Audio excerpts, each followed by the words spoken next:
الحمدللہ رب العالمین والعاقبۃ للمتقین والصلاة والسلام علی رسولہ الکریم۔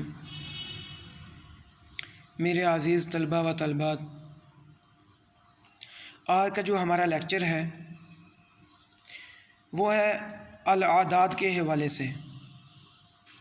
جس طرح آپ کو معلوم ہے، عدد کہتے ہیں گنتی کو۔ جس طرح ہم اردو کے اندر، انگلش کے اندر کسی چیز کو بتانا ہو، تعداد بتانی ہو، تو ہمیں گنتی کا آنا ضروری ہے۔ لیکن عربی کے اندر اس کا تھوڑا سا ڈیفرنٹ ہے کہ اردو میں کوئی چیز مذکر ہو یا مؤنث ہو تو ہم اس کا بتا دیتے ہیں کہ 2 مرد، 2 گھر، 3 فیکٹریاں، یا انگلش کے اندر اسی طرح۔ لیکن عربی میں تھوڑا سا مختلف ہے۔ اگر چیز مذکر ہے تو جو ہم نے عدد استعمال کرنا ہے وہ دیکھنا ہے کہ وہ مؤنث استعمال ہوگا یا مذکر استعمال ہوگا۔ اسی طرح اگر چیز مذکر ہے تو اس کو دیکھنا ہے کہ اس کے ساتھ جو عدد ہے گنتی، وہ مذکر استعمال ہوگی یا مؤنث استعمال ہوگی۔ عربی کے اندر اس چیز کو توجہ سے دیکھنا ہے، اور اکثر لوگ جو ہیں وہ پڑھے لکھے جب عربی کی گنتی بولتے ہیں تو وہ غلطی کر جاتے ہیں۔ اس میں آپ 2-3 چیزیں ابتدا میں آپ کو بتاتا ہوں، وہ آپ اس کو ذہن میں رکھیں۔ نمبر 1، عدد۔ عدد اس اسم کو کہتے ہیں جو کسی چیز کی تعداد کو بیان کرے۔ وہ اسم جو کسی چیز کی تعداد کو بیان کرے یا بتائے اس کو عدد کہتے ہیں۔ مثلا 1، 5، 7، 10، یہ سارے عدد ہیں، یعنی گنتی ہے۔ اور جس چیز کی تعداد بیان کی جا رہی ہو اس کو عربی میں معدود کہتے ہیں، یعنی جس چیز کی تعداد بتائی جا رہی ہو اس کو معدود کہتے ہیں۔ مثلا رجل واحد، 5 نساء، اس میں رجل وہ معدود ہے اور واحد عدد ہے کہ اس میں مرد کی گنتی بتائی جا رہی ہے کہ مرد کتنے ہیں۔ اور اسی طرح 5 نساء، 5 عورتیں، تو اس میں 5 یہ عدد ہے اور نساء یہ معدود ہے۔ عربی میں 1 سے لے کر 10 تک، یعنی 1 سے لے کر 10 تک تمام اعداد جو ہیں وہ مفرد کہلاتے ہیں، یعنی وہ سنگل ہوتے ہیں، جمع نہیں ہوتے، کیونکہ یہ ایک لفظ کی صورت میں لکھے جاتے ہیں۔ جس طرح میں نے آپ کو مٹیریل سینڈ کیا ہے، اس میں شروع میں آپ نے دیکھا کہ پہلے مذکر کی گنتی ہے اور اس کے بعد مؤنث کی ہے، وہ میں آپ کو ریوائز بھی کروا دیتا ہوں۔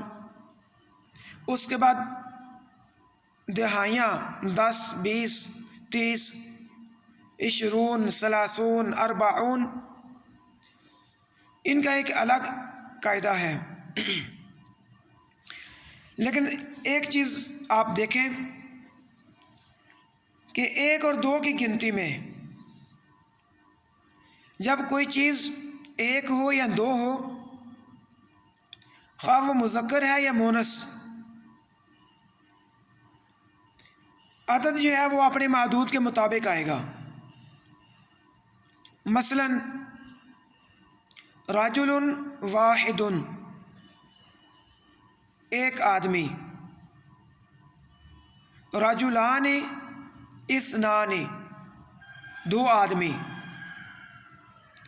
اسی طرح امرأۃ واحدۃ، اب عورت مونس ہے اس لیے واحدتن آ گیا ہے، آخر پہ واحدن کے آخر پہ گولتا آ گئی ہے. اور امرأتان اثنتان، مذکر میں ہم نے پڑھا تھا اثنان اور یہاں مونس میں اثنتان. واحد اور تثنیہ میں ایک اور دو میں جو عدد ہے وہ اپنے معدود کے بعد آتا ہے، یعنی لکھنے میں ایک تو عدد اپنے معدود کے مطابق آئے گا اور دوسرا اس کے بعد آئے گا. جس طرح کتاب واحد، واحد جو آ رہا ہے وہ کتاب کے بعد آ رہا ہے، لکھا جا رہا ہے. اور اسی طرح باب واحد، ایک دروازہ، بابان اثنان، دو دروازے. جب ہم عدد معدود مونس ہوگا تو وہ بھی ایک اور دو میں اپنے معدود کے بعد آئے گا. نافذۃن واحدۃن، ایک کھڑکی. نافذتان اثنتان، دو کھڑکیاں. یہ تو تھا قاعدہ ایک اور دو میں. لیکن جب بات دو سے آگے بڑھے گی تو پھر یہ اپوزٹ ہو جائے گا دونوں چیزیں. اگر معدود مذکر ہے تو عدد اس کا مونس آئے گا، اور اگر معدود مونس ہے تو عدد مذکر آئے گا، لیکن لکھنے میں بھی وہ ایک اور دو کے برعکس وہ شروع میں آئے گا. مثلا ہم اس کی مثال اس طرح لیتے ہیں کہ سافر ثلاثۃ رجال. اب ثلاثۃ تین مونس ہے اور رجال رجل ان کی جمع ہے وہ مذکر ہے. اسی طرح اشتریت ثلاث ساعات، میں نے 3 گھڑیاں خریدی. ثلاثہ مذکر ہے اور ساعات گھڑیاں، ساعات کی جمع، ساعات آخر پہ گول تا لگی ہوئی ہے تو مونس ہے، اس کی جمع ساعات. 3 سے لے کر آگے سارا 10 تک یہی روٹین چلے گی کہ اگر عدد جو ہے معدود مذکر ہے تو اس کا عدد مونس آئے گا، اور اگر معدود مونس ہے تو اس کا عدد جو ہے وہ مذکر آئے گا. اس کی مثالیں جو مٹیریل میں نے آپ کو سینڈ کیا ہے اس کے ہر صفحے میں 2 3 مثالیں لکھی ہوئی ہیں، اور جو یاد کرنے والی چیزیں ہیں ان کو میں نے نشان بھی لگا دی ہیں کہ یہ چیزیں آپ نے یاد کرنی ہیں. ایک اور دو کی صورت میں اگر ہم عدد کو ساتھ شامل نہ بھی کریں تو پھر بھی ہمارا جو گنتی کا ترجمہ ہے وہ مکمل رہے گا، ٹھیک رہے گا. مثلا ہم کہتے ہیں رجل، اس کا میننگ بھی ایک مرد ہے، اور اگر ہم کہتے ہیں رجل واحد تو اس کا میننگ بھی ایک مرد ہے. اسی طرح جب ہم رجل کو تثنیہ بناتے ہیں، اور تثنیہ آپ کو پتہ ہے کہ کس طرح بناتے ہیں، الف اور نون کا اضافہ کر کے رجل سے رجلان بن جائے گا، تو اس کا میننگ ہے 2 مرد. تو جب ہم اس کے ساتھ عدد لگائیں گے رجلان اثنان، 2 مرد، تو اس کا ترجمہ جو ہے وہ اسی طرح رہے گا. اس طرح امرأتن، ایک عورت، امرأتان، 2 عورتیں. اگر ہم امرأتن واحدتن لکھتے ہیں تو پھر بھی اس کا ترجمہ ایک عورت رہے گا. اگر ہم لکھتے ہیں امرأتان اثنتان، 2 عورتیں، تو پھر بھی ترجمے میں کوئی تبدیلی نہیں ہوگی.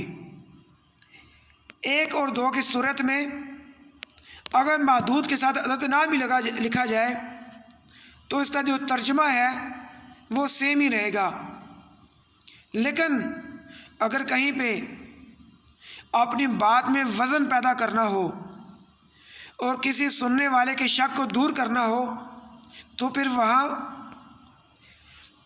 معدود کے ساتھ عدد 1 اور 2 میں لگانا لازمی ہو جاتا ہے، لازمی لگایا جاتا ہے کہ سننے والے کوئی سی شک اور وہم اور میں مبتلا نہ ہو، کسی ابہام میں وہ مبتلا نہ ہو۔ اس لیے جس طرح ہم کہتے ہیں شارعن ایک سڑک، تو ہم اس کے ساتھ لکھیں گے شارعن واحد ایک سڑک۔ شارعن عربی میں مذکر ہے تو اس لیے اس کے ساتھ واحد لگے گا۔ اسی طرح شارعان 2 سڑکیں، تو ہم اس کے ساتھ جب عدد لگائیں گے تو شارعان اثنان، اس لیے کہ یہ مذکر ہے اور اس کے عدد بھی مذکر آئے گا۔ اب ہم مونس کی مثال لیتے ہیں، مجلتن ایک رسالہ، مجلتن واحدتن اس کا میننگ بھی ایک رسالہ، واحدتن مونس ہے کس لیے؟ جو عدد ہے وہ مونس ہے اپنے معدود کی وجہ سے۔ معدود کیا ہے؟ مجلتن، جس کی گنتی بتائی جا رہی ہے، وہ میں نے آپ کو شروع میں بتا دیا کہ عدد کسے کہتے ہیں؟ جو چیز تعداد کو بیان کر رہی ہو، اور معدود جس کی تعداد بیان کی جا رہی ہو اس کو معدود کہتے ہیں۔ اسی طرح مجلتان 2 رسالے، اور مجلتان اثنتان معنی میں کوئی فرق نہیں، 2 رسالے، لیکن جب ہم 1 اور 2 کے ساتھ اس کا عدد لگاتے ہیں تو وہ اس کا عدد اس کے لکھنے کے بعد لکھا جائے گا، اور اسی طرح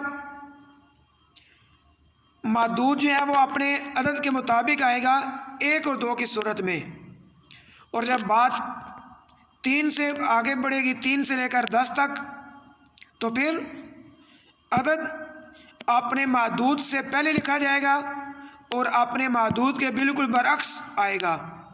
جس طرح آپ نے پہلے سنا، معدود مذکر ہے، 3 سے آگے، 3 سے لے کر 10 تک، تو عدد جو ہے وہ مونس آئے گا، اور اگر معدود مونس ہے تو عدد مذکر آئے گا۔